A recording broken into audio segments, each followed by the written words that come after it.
மக்களவை தேர்தல் நெருங்கும் நிலையில் பூத் ஸ்லிப் வழங்கும் பணி தொடக்கம். சென்னையில் வீடு வீடாக சென்று விநியோகித்த மாநகராட்சி ஆணையர் ராதாகிருஷ்ணன். தமிழ்நாட்டில் இதுவரை பணம் மற்றும் நகையாக 109 கோடி ரூபாய் பறிமுதல். 48 கோடி ரூபாய் அளவிற்கு ரொக்கம் சிக்கியுள்ளதாகவும் தேர்தல் ஆணையம் தகவல்.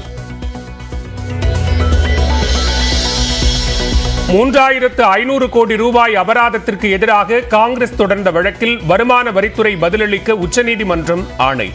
எந்த பாதகமான நடவடிக்கையும் எடுக்கக்கூடாது என்றும் நீதிபதிகள் உத்தரவு. அருணாச்சல பிரதேசத்தின் 30 தொகுதிகளுக்கு வேறு பெயர் சூட்டிய சீனா. தங்கள் பகுதி என உரிமை கொண்டாடி நடவடிக்கை.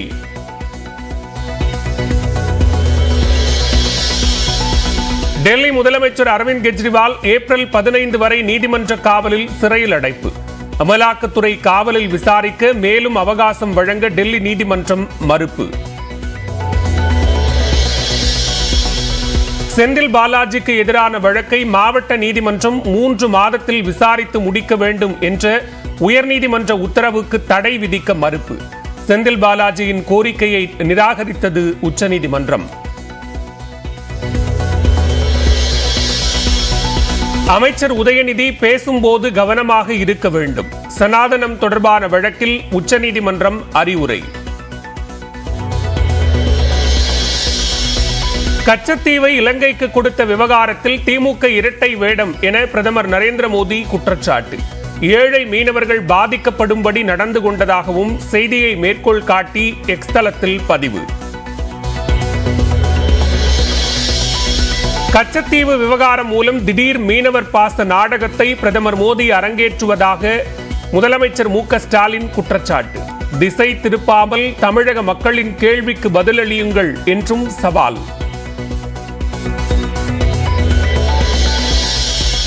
கச்சத்தீவை விட்டுக் கொடுத்த விவகாரத்தில் காங்கிரசும் திமுகவும் பொறுப்பின்றி நடந்து கொண்டன.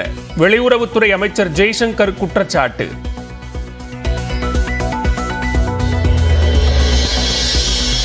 கச்சத்தீவு விவகாரத்தில் திமுக பொய் சொல்கிறது என்றால் பாஜக பயங்கரமான பொய் சொல்வதாக செல்லூர் ராஜு விமர்சனம்.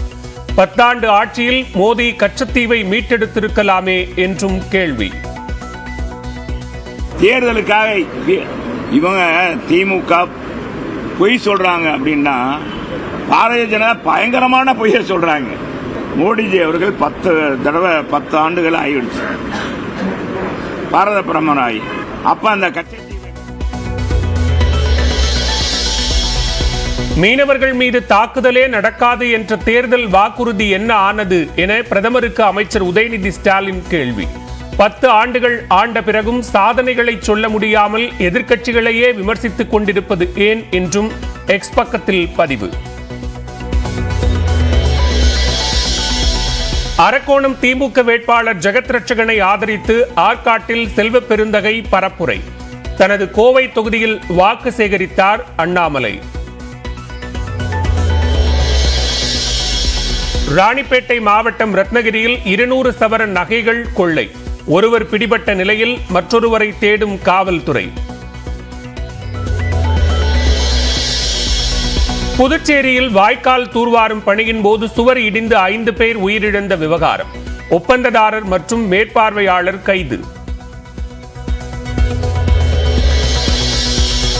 ஒரே நாளில் சவரனுக்கு 680 ரூபாய் உயர்ந்து புதிய உச்சம் தொட்ட ஆபரண தங்கம்.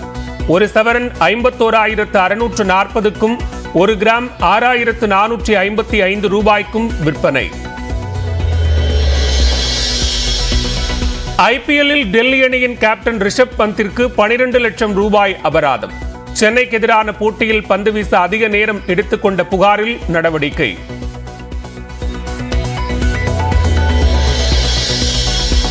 நடப்பு ஐபிஎல் தொடரில் முதல் வெற்றியை பதிவு செய்யுமா மும்பை இந்தியன்ஸ்? வான்கடே மைதானத்தில் ராஜஸ்தானுடன் இன்று பல பரீட்சை.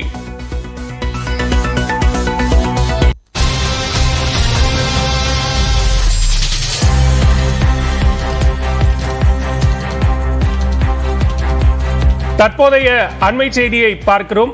பிரதமர் நரேந்திர மோடிக்கு அமைச்சர் உதயநிதி ஸ்டாலின் எக்ஸ்தல பதிவு மூலமாக கேள்வி எழுப்பி இருக்கிறார்.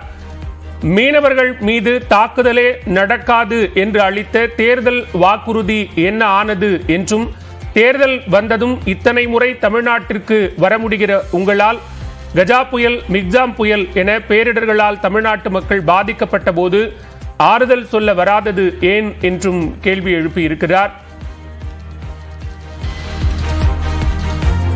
கச்சத்தீவு விவகாரம் மற்றும் மீனவர் விவகாரம் உள்ளிட்டவை தொடர்ந்து பேசுபொருளாகி வரக்கூடிய நிலையில் முதலமைச்சர் மு.க.ஸ்டாலின் எதிர்வினை ஆற்றியிருந்தார்.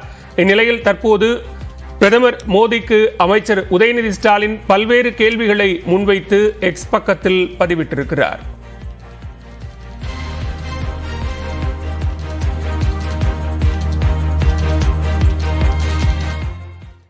$3,500 கோடி வரி நிலுவைத் தொகை செலுத்த கோரிய விவகாரத்தில் நாடாளுமன்ற தேர்தல் முடியும் வரை காங்கிரஸ் கட்சிக்கு எதிராக எந்த நடவடிக்கையும் எடுக்கப்படாது என்று உச்சநீதிமன்றத்தில் மத்திய அரசு உறுதியளித்துள்ளது.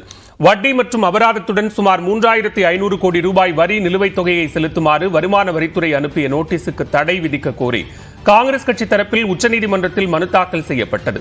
இந்த மனு உச்சநீதிமன்றத்தில் நீதிபதிகள் நாகரத்னா, அகஸ்டின் ஜார்ஜ் மாசி அமர்வில் விசாரணைக்கு வந்தது. அப்போது காங்கிரஸ் தரப்பில் ஆஜரான மூத்த வழக்கறிஞர் அபிஷேக் சிங்வி முதலில் $135 கோடி அபராதம் செலுத்த கோரி நோட்டீஸ் அனுப்பியதாக முறையிட்டார். அதன் பின்னர் $1,700 கோடி அபராதம் செலுத்தும்படியும் பின்னர் தற்போது புதிதாக நோட்டீஸ் அனுப்பி இருப்பதாகவும் வாதிட்டார். வருமான வரித்துறை சார்பில் ஆஜரான சொலிசிட்டர் ஜெனரல் துஷார் மேத்தா நாடாளுமன்ற தேர்தல் முடியும் வரை காங்கிரசிடமிருந்து எந்த அபராத தொகையும் வசூலிக்க வருமான வரித்துறை எந்த நடவடிக்கையும் எடுக்காது என்று உறுதியளித்தார். தேர்தல் நேரத்தில் எந்த ஒரு அரசியல் கட்சிக்கும் பிரச்சனை ஏற்படுத்த வருமான வரித்துறை விரும்பவில்லை என்றும் தெரிவித்தார்.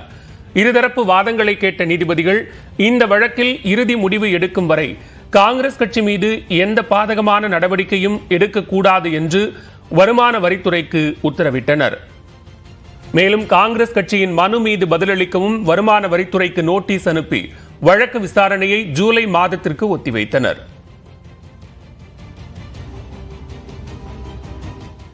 கன்னியாகுமரி மாவட்டம் மேற்கு கடற்கரை பகுதிகளில் மீண்டும் கடல் சீற்றம் ஏற்பட்டு மீனவர்கள் ஓய்வறை கடலில் விழும் நிலை ஏற்பட்டுள்ளது.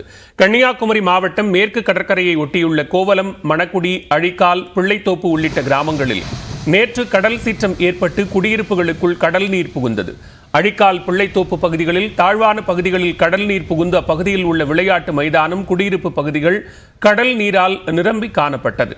அதேபோன்று இரவையன்துறை கடற்கரை கிராமத்தில் தண்ணீர் புகுந்து அங்குள்ள 50க்கும் மேற்பட்ட வீடுகள் கடல் நீரால் பாதிக்கப்பட்டதால் மீனவர்கள் சாலையில் அமர்ந்து போராட்டத்தில் ஈடுபட்டனர். அவர்களுடன் அமைச்சர் மனோ தங்கராஜ் உள்ளிட்டோர் பேச்சுவார்த்தை நடத்தி சமாதானப்படுத்தினர். மேலும் பாதிக்கப்பட்ட பகுதிகளில் இருந்த மக்கள் மண்டபங்களிலும் உறவினர் வீடுகளிலும் தஞ்சமடைந்தனர். இந்நிலையில் 2வது நாளாக இன்றும் மேலமணக்குடி, அழிக்கால், பிள்ளைத்தோப்பு, இறைமன்துறை உள்ளிட்ட பகுதிகளில் கடல் சீற்றம் ஏற்பட்டது. குடியிருப்புகளிலும் கடல் நீர் புகுந்து வருகிறது. மேலும் மேலமணக்குடி பகுதியில் கடலோரம் கட்டப்பட்டுள்ள மீனவர்களின் ஓய்வறை கடலில் விழும் நிலை ஏற்பட்டுள்ளது. இந்நிலையில் கடல் அரிப்பை தடுக்க தடுப்புச் சுவர் அமைத்து தர வேண்டும் என்று மீனவர்கள் கோரிக்கை விடுக்கின்றனர்.